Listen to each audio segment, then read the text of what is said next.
Well, if that shiny job, that fancy degree, and a high paying check were the answers to all the problems, then why did I wake up and still feel a big void in my heart?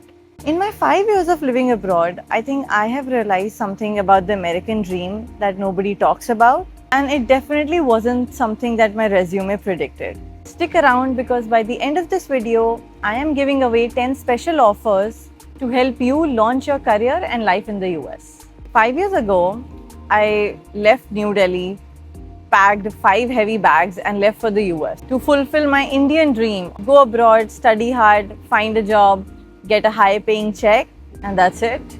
I guess live happily ever after. And the first milestone was really get a master's degree. So I got a dual degree, in fact, because two is always better than one. So I threw myself into studies, got my MBA, got a STEM course, convinced that education was the key to everything I wanted. In fact, education in America was the key to everything I wanted. It was all worth it because on the other side of that coin was the life that I had dreamed of. So I remember it was the graduation day, and I remember that moment clearly. I had those degrees in hand, everyone was cheering for me, everyone was applauding, and I was like, I guess I have checked all the boxes, and that's why everybody's cheering for me. So I went back home, and the noise continued for 1 day, 2 days, and then the celebrations stopped, and then the noise faded away. And I'm sitting there watching TV, and I'm like, am I not supposed to feel something more? Am I not supposed to feel more fulfilled? Or just as simple as I conquered the world? But instead, I felt nothing at all. Well, maybe slightly better, but definitely not what I was expecting. So that education did not transform me. No magical door got unlocked as I was hoping for.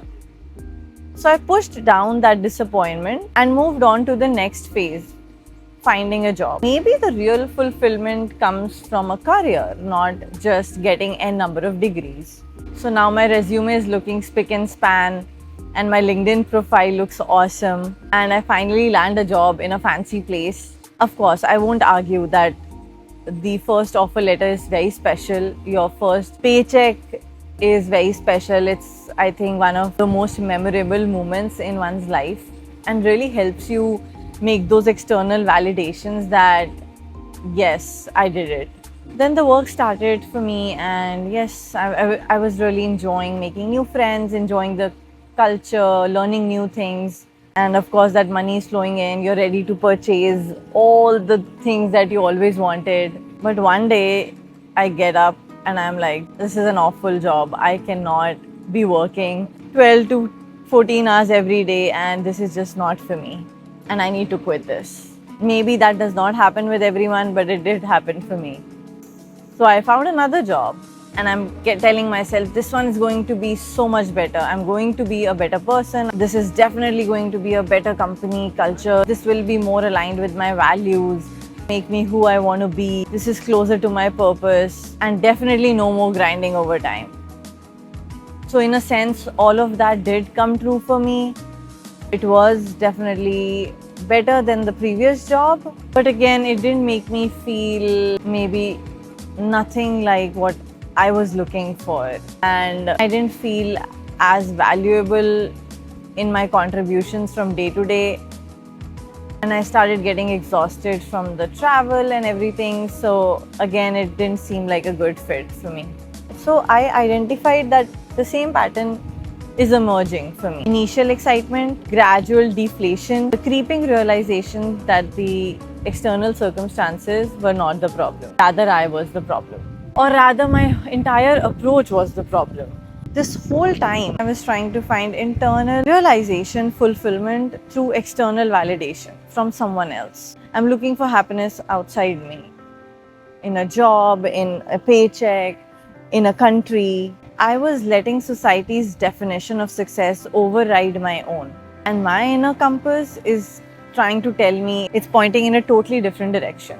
So then I thought maybe I need to do something about this. And of course, I made the drastic decision of quitting all my jobs and doing something I would enjoy more. So, the main question I was asking myself is what will look good on my resume? Instead, I asked, what is it that I really want to be remembered for? Harvard study shows that the number one predictor of a good life is meaningful relationships and purposeful work. Now, I'm very fortunate to have good relationships in my life, but the whole point of coming to America was to find that purposeful work, because back in my home country also I felt restricted, and I thought maybe America could give me that, because that is what I had been told forever, that going to America will make your life better than where you are right now. And that is definitely true in a lot of ways, with a lot of factors. But again, right now I'm just talking about that fulfillment that is advertised to us from the very beginning. So the whole point of making this video was to be brave and tell people that that American dream could not come true for me in a certain way that people told me that it would. So I just wanted to share that there are definitely other ways to find opportunities, meaning in where you are in your life, and maybe the opportunities and the American dream for you is different than for someone else. And so I just wanted to share a different side of the coin and give you a glimpse of what some of the other stories that should also be highlighted. It's just about sharing my story, which I think it's not about following that traditional path. So what am I doing right now? I have launched Your American Bestie, a small company that really helps immigrants, newcomers who are coming to the US and find their journey and settle in a more confident way. So if you're traveling to America and you need any sort of help, go ahead and book a one-on-one session with me. You can find the details in the description. You can also check out my website for more details. The link is in the description. Anyway, quick fact, turns out that entrepreneurs consistently report higher happiness than employees of the company, regardless of income. And this is my birthday week as well. So here's my birthday present to you. The first 10 people who email me with the subject line of my video will get a 1-hour free session with me, where you can discuss anything related to the visa, documentation, coming to the US, or any sort of career trouble. Feel free to also drop your questions in the comment section, and I would be happy to answer as many as I can. There's a lot more that I wanted to add to this video, but I think for now, I just want to say that fulfillment is not found on a diploma or a pay stub. It's built decision by decision. Hit subscribe if you want to know more, and let's walk this path together.